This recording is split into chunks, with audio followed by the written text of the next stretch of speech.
एक समय की बात है, गंगा नदी के किनारे एक व्यस्त मल्लाह रहता था। वह मेहनती था और अपने परिवार का पालन पोषण करने के लिए कड़ी मेहनत करता था। हालांकि वह हमेशा असंतुष्ट रहता था। वह दूसरों की सफलता से जलता था और अक्सर दूषित विचारों से घिरा रहता था। एक दिन वह नदी के किनारे एक बुजुर्ग भिक्षु से मिला। भिक्षु शांत और विनम्र था। उसके चेहरे पर सदा मुस्कान रहती थी।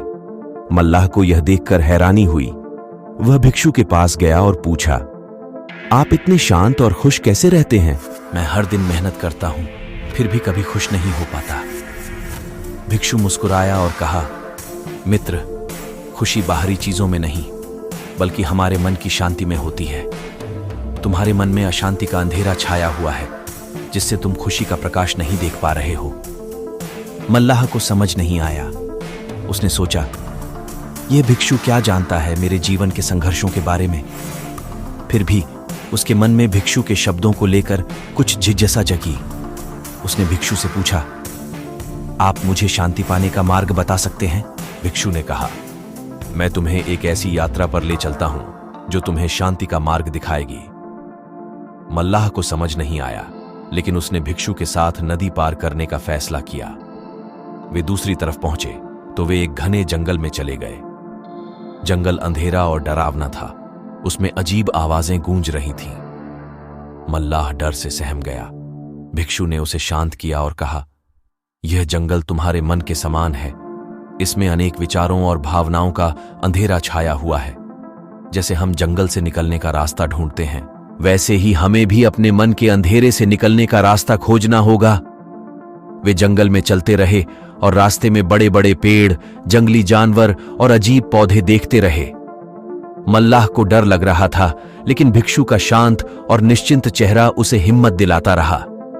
कई दिनों के बाद वे जंगल के बीच एक खुले मैदान में पहुंचे। वहां सूरज की रोशनी चमक रही थी और खूबसूरत फूल खिले हुए थे। चारों तरफ शांति का वातावरण था। मल्लाह ने राहत की सांस ली। भिक्षु ने कहा, यह खुला मैदान तुम्हारे मन की शांति का प्रतीक है। यहां पहुंचने के लिए तुम्हें अपने अंदर के अंधेरे का सामना करना पड़ा। तुम्हें क्रोध, लोभ, मोह और अहंकार जैसे नकारात्मक विचारों को दूर करना होगा। कुछ दिनों तक जंगल में रहने और भिक्षु से ध्यान सीखने के बाद मल्लाह को शांति का अनुभव होने लगा। उसने महसूस किया कि बाहरी चीजों के पीछे भागना ही दरअसल दुहक का कारण था। जब वह वापस गांव लौटा तो वह पहले जैसा नहीं था। वह अब भी मल्लाह का काम करता था, लेकिन अब वह सिर्फ पैसे कमाने के लिए नहीं बल्कि दूसरों की मदद करने के लिए भी काम करता था। उसने दूसरों के प्रति दयालु होना सीखा और अपने मन की शांति को बनाए रखने का प्रयास करने लगा। मल्लाह की कहानी हमें सिखाती है कि खुशी बाहरी चीजों में नहीं बल्कि हमारे अंदर की शांति में होती है। यह कहानी हमें यह भी सिखाती है कि हम सभी के पास अपने भीतर शांति खोजने की क्षमता है। एक ऊंचे पहाड़ पर एक कठोर हृदय वाला राजा रहता था। राजा अहंकारी और क्रोधित था। वह हमेशा दूसरों को दबाने और शक्ति का प्रदर्शन करने में ही खुशी पाता था। उसके राज्य में रहने वाले लोग उससे डरते थे और उसका सम्मान नहीं करते थे, सिर्फ डर से उसका पालन करते थे। एक दिन राजा के राज्य में एक गरीब किसान रहता था, जिसके पास सिर्फ एक छोटी सी झोपड़ी और एक खेत था। किसान मेहनती और दयालु था। वह राजा के अत्याचारों से परेशान था, लेकिन उसके पास विरोध करने की हिम्मत नहीं थी। एक रात एक भयंकर तूफान आया, जिसने किसान की झोपड़ी को नष्ट कर दिया। किसान बेघर हो गया और उसकी फसलें भी बर्बाद हो गई। वह पूरी तरह टूट गया। सुबह होते ही वह राजा के महल गया और मदद मांगने का फैसला किया। किसान को पता था कि राजा क्रोधित हो सकता है, पर उसके पास कोई चारा नहीं था। महल में पहुंचने पर किसान ने राजा के सामने अपनी दुर्दशा बताई और उससे मदद की गुहार लगाई।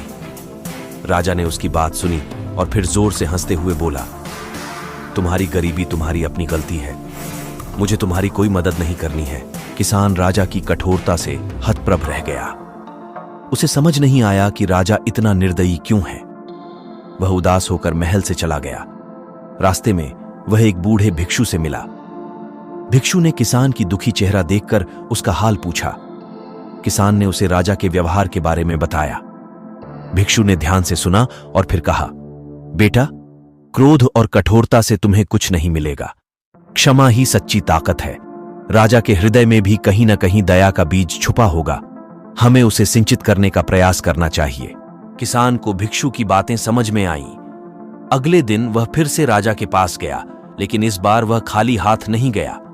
वह अपने बगीचे से एक खूबसूरत फूल लेकर गया। महल पहुंचकर उसने राजा को फूल भेंट किया और कहा, महाराज, आप भले ही मुझे मदद ना दें, पर मैं आपको ये फूल देना चाहता हूं।